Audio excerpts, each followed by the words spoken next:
You know what's funny? We spend so much time and energy being mad at other people, replaying conversations in our heads, rehearsing what we should have said, imagining scenarios where they finally understand how much they hurt us. And meanwhile, that person is probably at home watching Netflix, completely unbothered while we're here suffering. It's like drinking poison and expecting the other person to die. But here's what's even funnier and sadder. We're often even harder on ourselves. We hold grudges against ourselves for mistakes we made years ago. We replay our own failures like a broken record. We punish ourselves for being human. And the person who suffers the most? You. Every single time. But what if I told you that forgiveness isn't about letting them off the hook? What if forgiveness is actually the skeleton key that unlocks the prison door you've been sitting in? What if forgiveness is the one thing standing between you and total freedom? Let me be honest with you. I know what it's like to carry resentment. I know what it's like to feel like someone wronged you and think, I have every right to be angry, and you do. You absolutely have the right. But there's a difference between having the right and exercising it. And exercising it over and over is like running on a treadmill. You're exhausting yourself and getting absolutely nowhere. The thing is, most of us think forgiveness means saying, what you did was okay. It's not. It doesn't mean you have to stay in a relationship with someone who hurt you. It doesn't mean you have to trust them again. It doesn't mean you're weak or that you're rolling over. Forgiveness is actually the most powerful thing you can do because it means you're taking your power back. You're saying, what you did doesn't get to run my life anymore. I'm done giving you that power. And when it comes to forgiving yourself, oh man, that's where the real magic happens. But that's also where most of us get stuck. We forgive other people way faster than we forgive ourselves. We hold ourselves to these impossible standards, and when we inevitably fail to meet them, we beat ourselves up like we're a punching bag at a boxing gym. We tell ourselves stories like, I'm such an idiot, or I always mess things up, or I'm not good enough. And we don't even realize that these stories become our identity. We start believing them. We become them. Here's the truth that nobody wants to hear. You are not your mistakes. You are not your failures. You are not the worst thing you've ever done. You're also not the best thing you've ever done. You're a human being having a human experience, and human beings make mistakes. That's literally part of the job description. The question isn't whether you'll mess up. The question is whether you'll punish yourself forever because of it. Think about it this way. Imagine you have a child and they make a mistake. They spill milk, or they get a bad grade, or they hurt someone's feelings. What do? Well, if you're a normal parent, you don't lock them in their room for the rest of their life.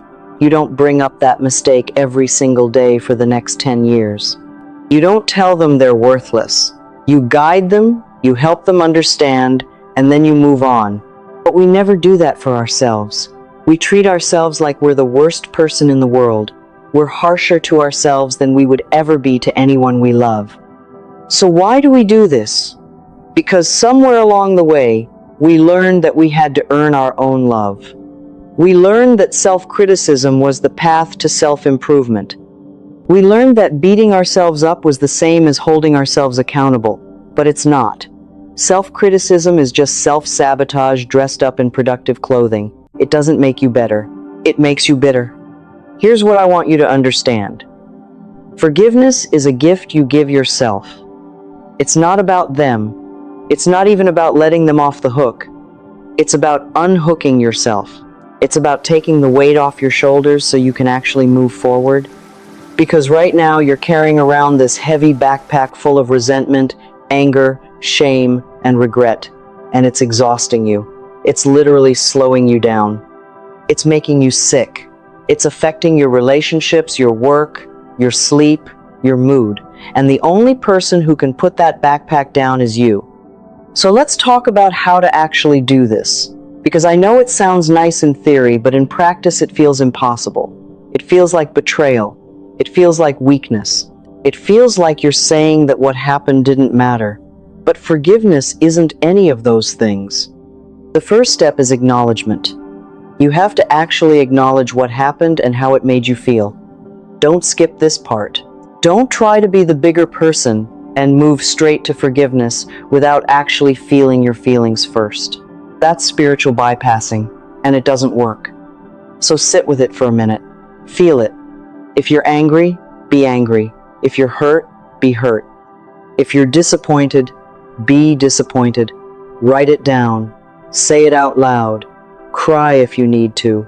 Get it out of your body because you can't heal what you won't acknowledge. The second step is understanding. And here's where it gets interesting, because understanding doesn't mean excusing. It means getting curious about why someone did what they did. Were they coming from a place of their own pain?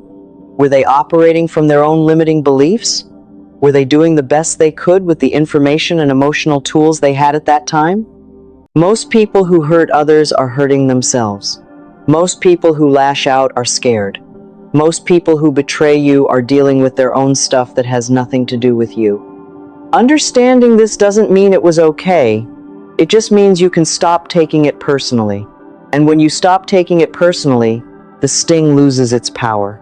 The third step is the powerful one. This is where you actually forgive. And here's how I want you to do it. I want you to find a quiet place, maybe light a candle, and I want you to really visualize the person you need to forgive. See them in front of you.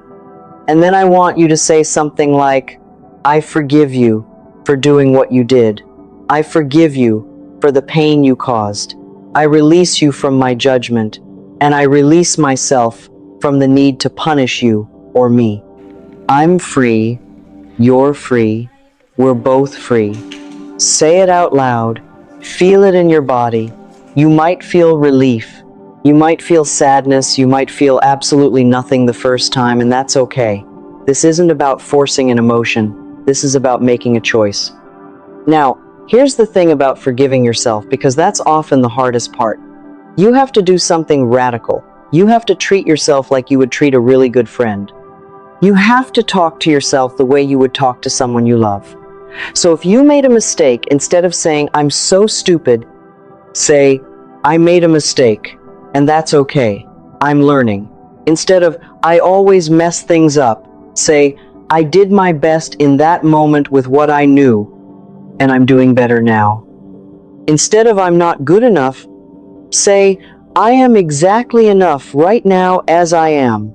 This brings me to the fourth step, which is affirmations. Affirmations are literally reprogramming your brain. Every time you say something to yourself, you're either voting for yourself or voting against yourself.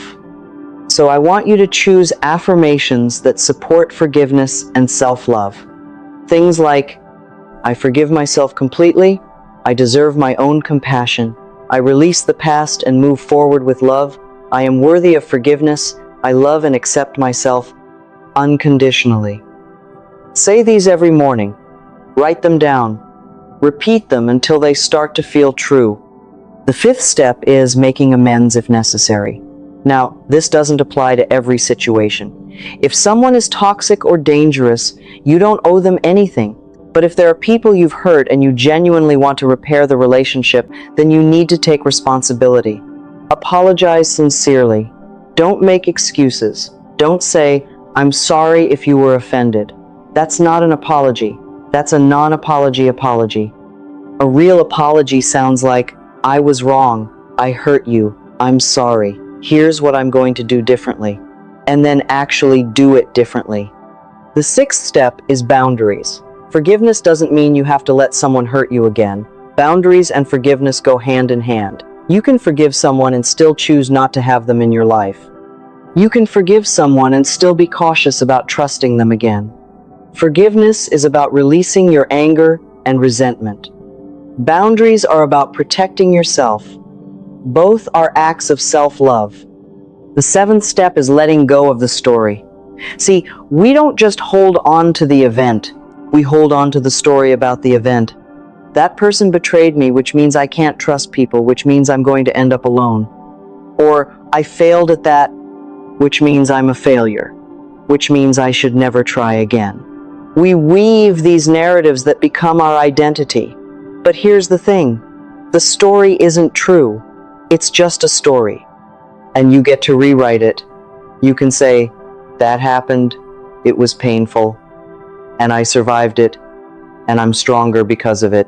Same event, completely different story, completely different outcome in your life. The eighth step is practice, because forgiveness isn't a one-time thing. It's a practice. You might forgive someone and then feel angry again a week later. That's normal. You're not failing. You're just human. So you forgive again, you release again, you choose again. Over time, it gets easier. The anger loses its grip. The wound stops being so tender. And here's something really important.